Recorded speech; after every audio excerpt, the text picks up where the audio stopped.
Okay, yesterday we were discussing about enzymes. We had an introduction about the enzymes.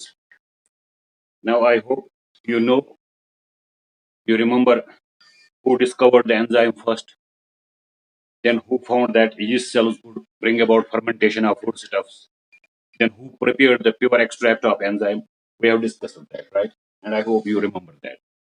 Now today we are going to discuss about chemical nature of enzymes. We are going to see what enzymes are chemically.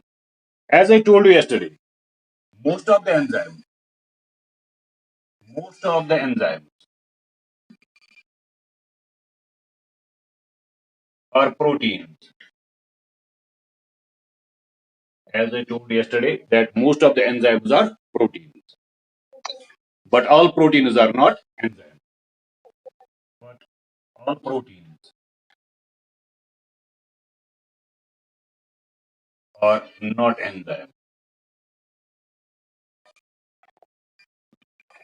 So most of the enzymes are formed from proteins, but all proteins do not act as enzymes. And in addition to that, I have told you about ribozyme.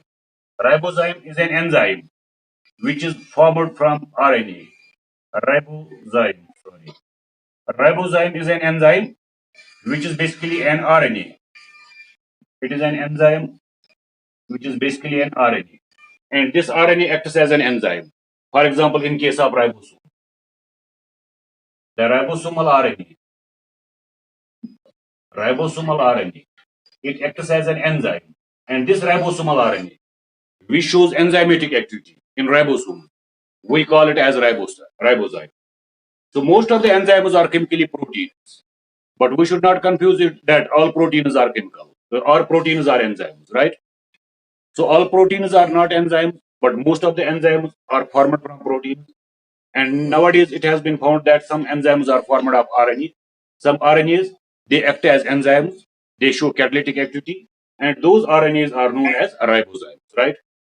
So while the information is stored for the formation of enzymes, all the information which is required for the formation of enzymes, that is stored in DNA. All the information required for synthesis of enzymes, that is stored in, that is contained in DNA. Then from this DNA, this information flows to messenger RNA. You know, flow of information from DNA to messenger RNA. That process is known as transcription. So through transcription, this necessary information for the formation of enzymes flows from DNA to messenger RNA. Then from messenger RNA, this information flows to protein. It is decoded by ribosomes. Ribosomes, they are read by messenger RNA is read by ribosomes. Messenger RNA is read by ribosomes. And ribosomes, they decode this information and they form protein. So this process is known as translation. So information for the formation of enzymes is contained in DNA. From this DNA, information flows to messenger RNA. This flow of information from DNA to messenger RNA, it is known as transcription. This messenger RNA is then read by ribosomes, and this messenger RNA, its information is translated into proteins by ribosomes. And this process of reading this messenger RNA to form proteins, this is known as translation. So all the required information for the synthesis of enzymes is contained in DNA. This flow of information from DNA to messenger RNA to proteins, we call it as central dogma of molecular biology. So enzymes are formed according to the central dogma of molecular biology. So this is known as central dogma of molecular biology.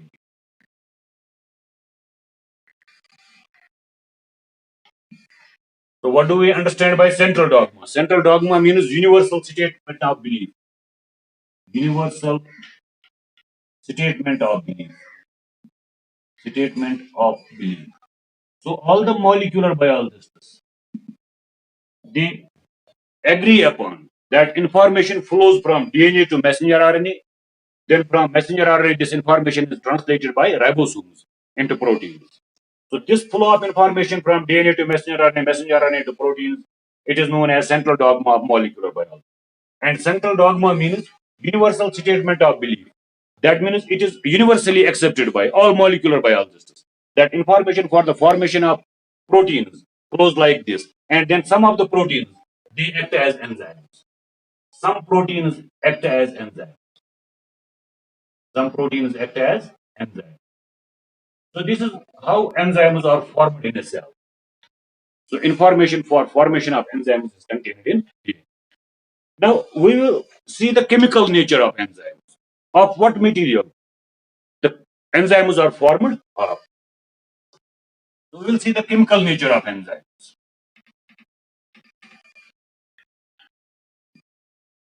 As I told you, most of the enzymes are proteins.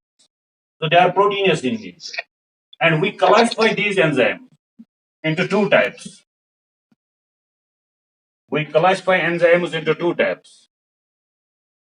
Simple enzymes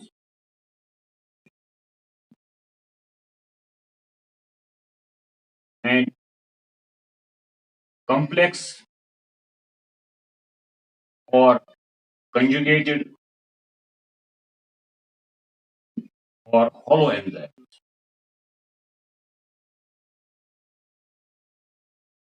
So we classify enzymes into two types.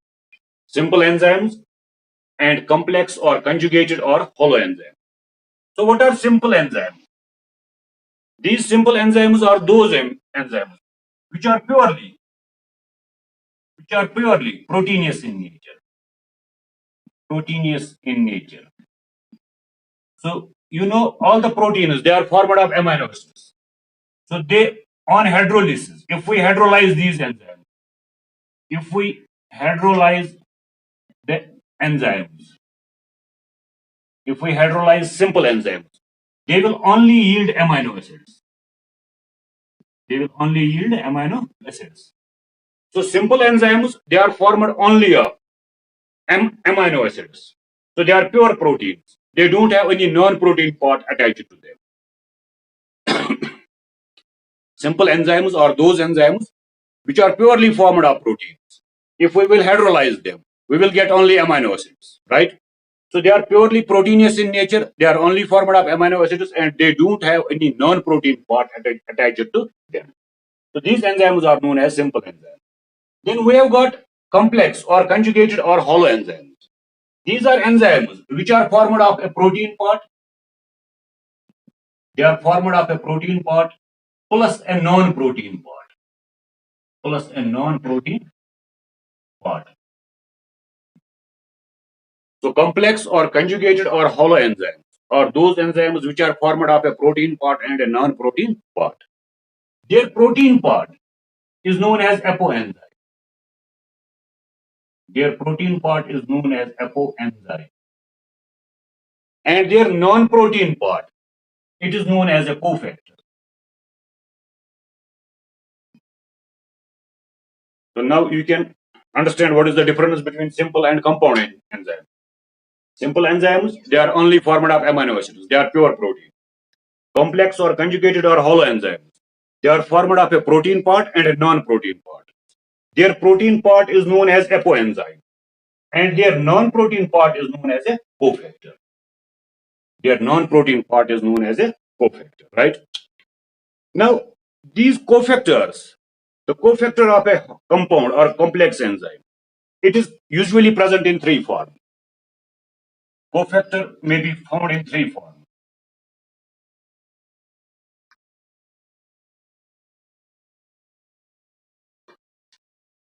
Cofactor, it may be present in three forms. It may be present as simple mineral ion.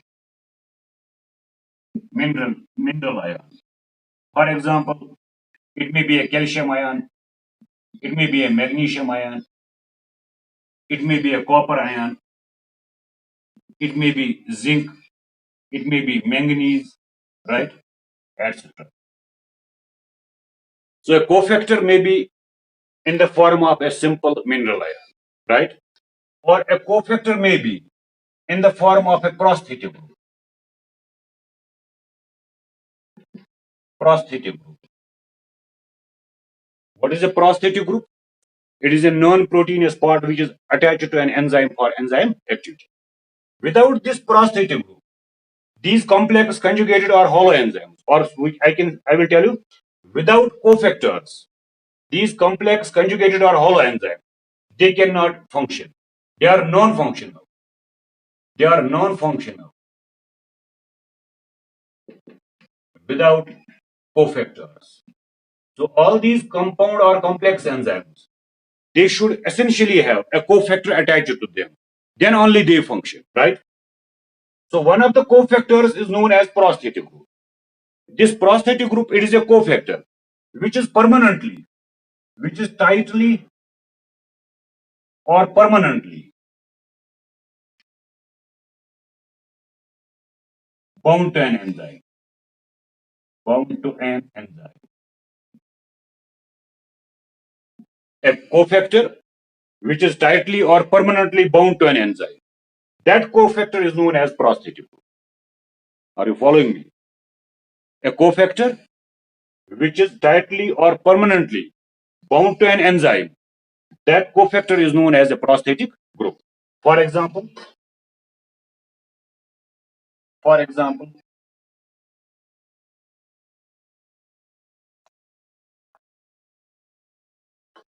FAD of dehydrogenase.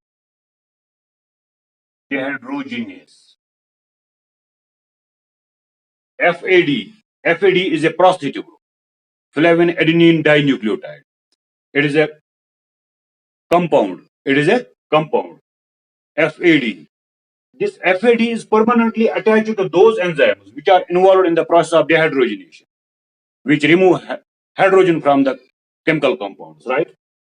So this FAD, it is permanently bound to this protein part of complex enzyme. So when this FAD is permanently attached to this apoenzyme, we call it as a prosthetic group, right? Similarly, we have got biotin of decarboxylase. Decarboxylases are those enzymes which are involved in removal of carbon dioxide from chemical compounds, right? So these decarboxylases, for their proper function, they should have biotin, vitamin B7 attached to them, right?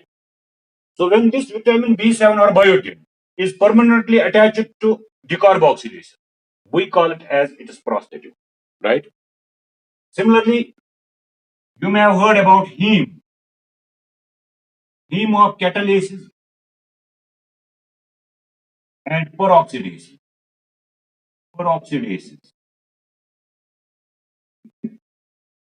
These are the enzymes which are involved in formation of hydrogen peroxide, and then it is decomposition into water and oxygen, right? So these enzymes, catalases and peroxidases, they for their function should have heme attached to them, permanent, right? So prosthetic group is a non-proteinous part of a compound enzyme which is permanently attached to it. Without this prosthetic group, this complex conjugated or hollow enzyme may not function, right? So once it gets attached to the enzyme, it is bound to it for all times, right? So it remains attached to it, it is not separated from it. So this group is known as the prosthetic group. Then we have got a coenzyme.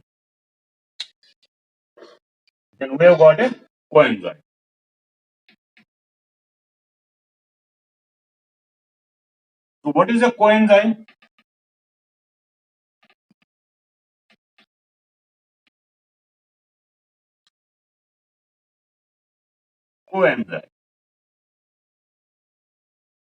So coenzyme is a cofactor which is attached to an enzyme temporarily at the time of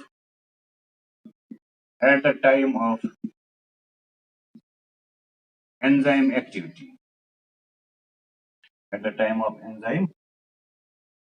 activity. Once the activity is over,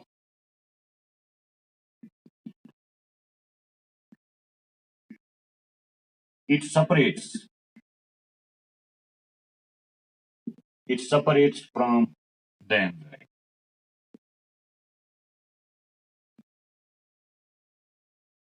So prosthetic group is a cofactor which only joins to the enzyme at the time of activity, at the time of action. Once the enzyme has carried out its action, then this coenzyme, coenzyme is a cofactor which attaches to the enzyme only at the time of enzymatic activity. Once the enzymatic activity is over, this coenzyme separates from the enzyme. It gets detached from the enzyme. So how it is different from the prosthetic group? So prosthetic group is a cofactor which once joins with the enzyme, then never separates from the enzyme, whether the enzyme is involved in activity or not. Are you following me?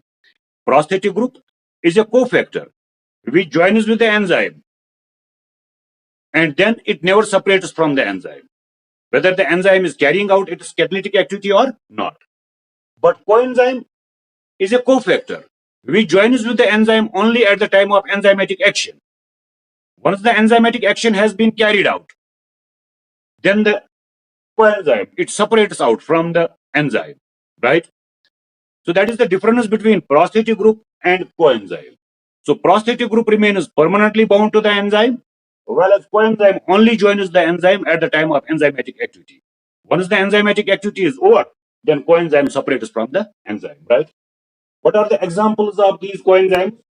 You might have heard about coenzyme A, acetyl coenzyme A. So coenzyme A is a coenzyme.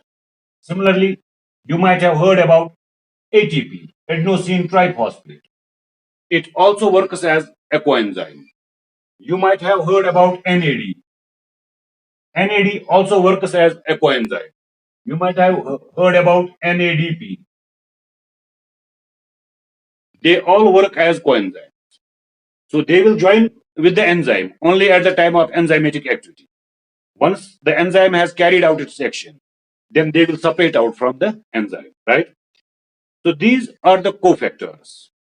Now, cofactors, they exist in three forms. A cofactor may be in the form of a simple mineral ion.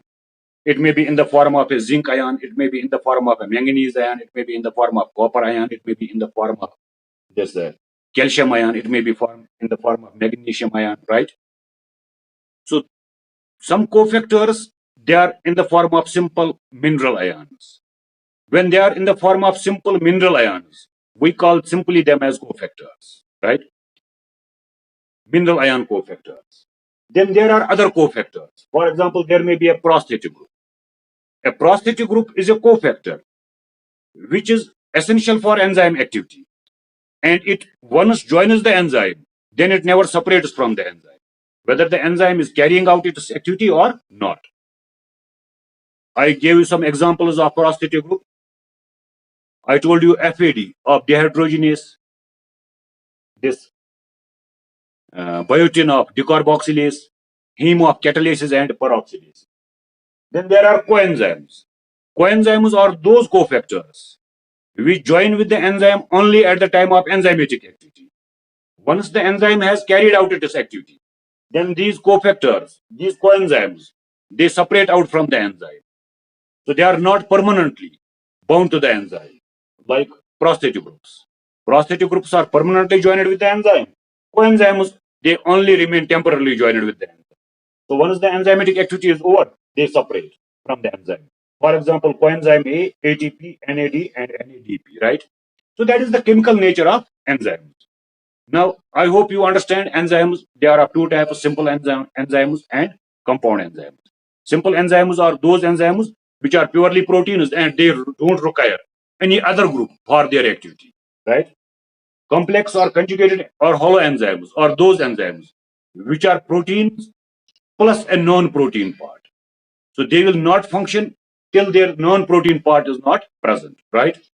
So those enzymes which for their activity require some non-protein part, they are known as complex, conjugated or hollow enzymes. So protein part of such an enzyme is known as apoenzyme, and its non-protein part is known as cofactor.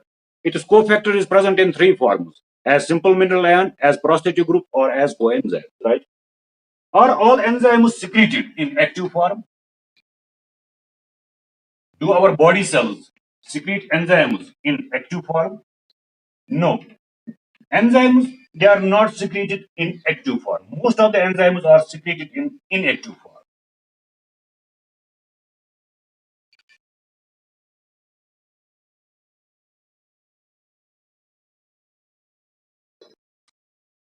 So those enzymes which are secreted in inactive form, they are known as proenzymes, or we call them as zymogens. So what are proenzymes or zymogens? Are enzymes which are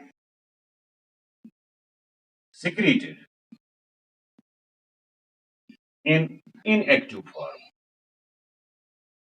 Inactive form. So they must be activated first so that they can carry out their enzymatic activity. Have you heard about any such enzyme which is released in our body in inactive form? Have you heard about pepsinogen, which is released in our stomach? Pepsinogen.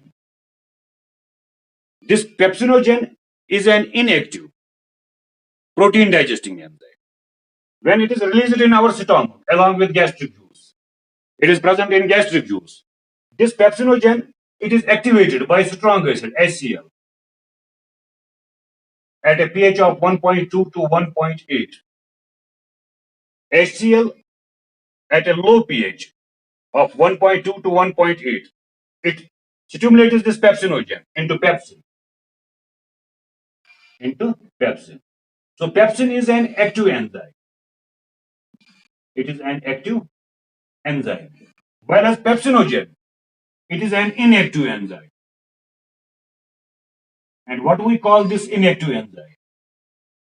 We call this inactive enzyme as proenzyme. Proenzyme or zymogen.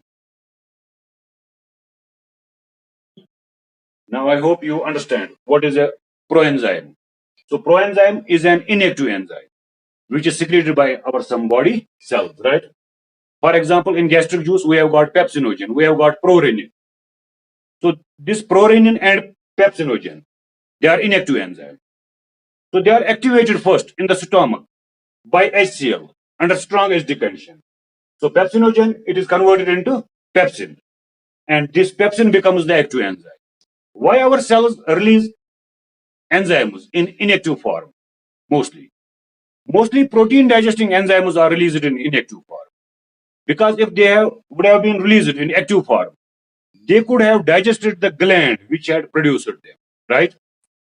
So in order to save the gland from the action of these protein digesting enzymes, these protein digesting enzymes are released in the lumen of stomach in inactive form so that they cannot digest the gland which produced them, right? So when they are activated in stomach, the lumen of stomach is protected from their action by that mucus. You must be knowing, in the lumen of stomach, there is a mucous membrane. That mucous membrane continuously produces mucus, and pepsin cannot digest that mucus. So pepsin can only digest proteins which reach into our stomach, but it cannot digest the mucus. If the gland which released pepsinogen would have released it in active form, it would have digested that gland, right? So that is why most of the enzymes in our body are released in inactive form, so that they do not cause any damage to the gland which produces them, right?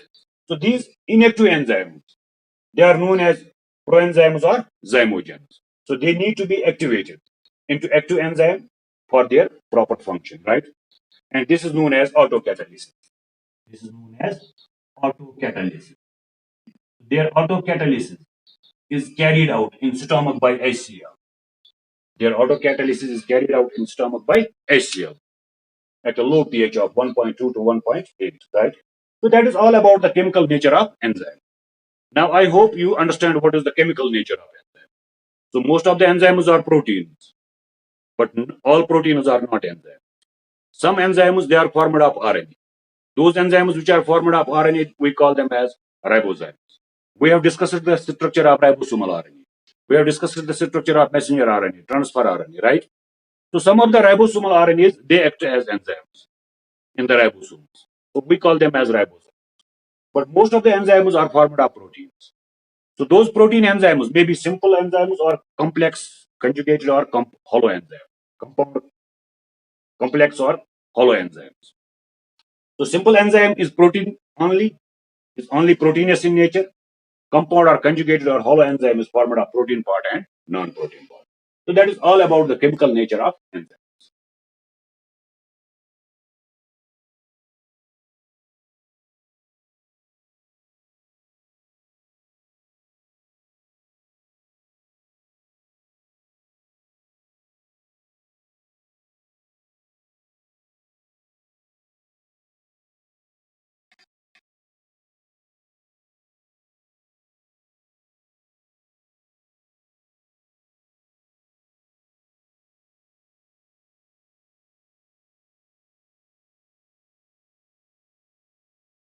After this, we are going to discuss about mechanism of enzyme action.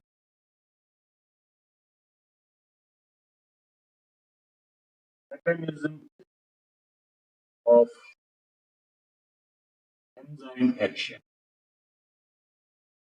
So how enzymes work?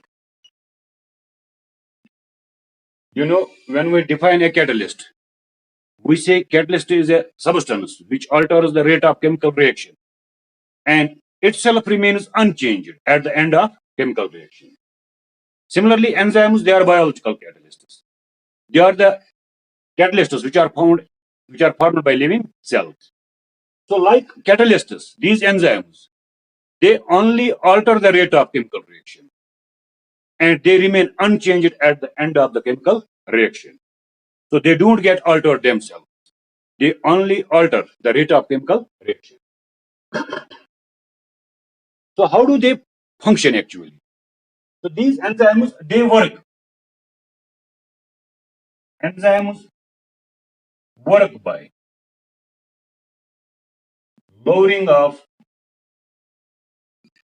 activation energy. Activation energy of a reaction. So they reduce the activation energy of a reaction. They do not start a reaction. They do not start a reaction. They do not initiate a reaction. But they help the reaction to become faster. So how do they help the reaction to get faster? You know, for any reaction to occur, we need some activation energy. If we have to make tea at home, we mix tea leaves and water. If we keep them mixed and we do not boil them, then the color of tea will not be produced, generated, right? If we mix tea leaves in cold water, they will not produce the color which we obtain when we heat the mixture. So at the time of making tea, we put tea leaves in water, then we heat the ingredients, reactants, right? So when we provide heat, by that heat, the tea leaves and the water, they react together. And tea leaves release the color, they release the flavor, right? So here the reaction is enhanced by heat which we give to the reactants. Similarly, for any reaction to happen, we require some activation energy. We require to give some heat to those reactants, right? So this input of energy, which is required to initiate a reaction, that is known as activation energy. So enzymes, they lower this activation energy. They do not provide the energy. They simply lower the activation energy, right? If for start of a reaction, we require 100 kilocalories of energy manually. If we add enzyme will reduce the activation energy. Hello, are you asking me something? Enzymes will reduce the activation energy, but they will not initiate the reaction, right? So enzymes only work by lowering of activation energy of a reaction. So how this activation energy is lowered? So enzymes, they bind to their substrate and they bring the substrate. Enzymes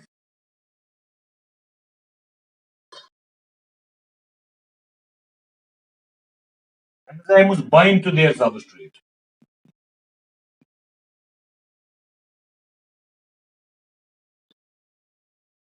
and bring the substrate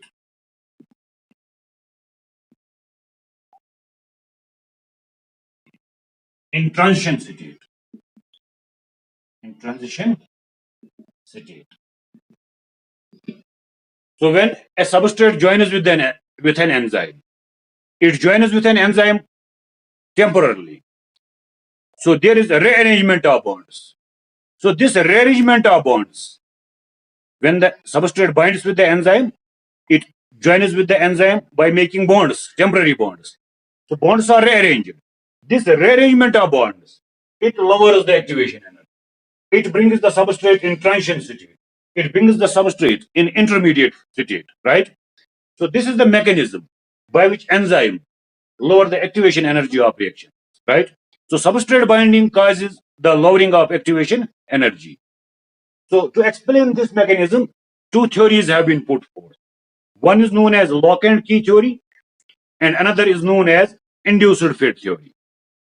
Lock and key theory and induced fit theory, they were proposed independently. So we have to discuss those lock and key theory and induced fit theory. But we are running out of time this time. So inshallah we will discuss that in next lecture. Thank you for being with me. कोई question था आप लोगों को? Did you want to ask any question? Okay, thank you.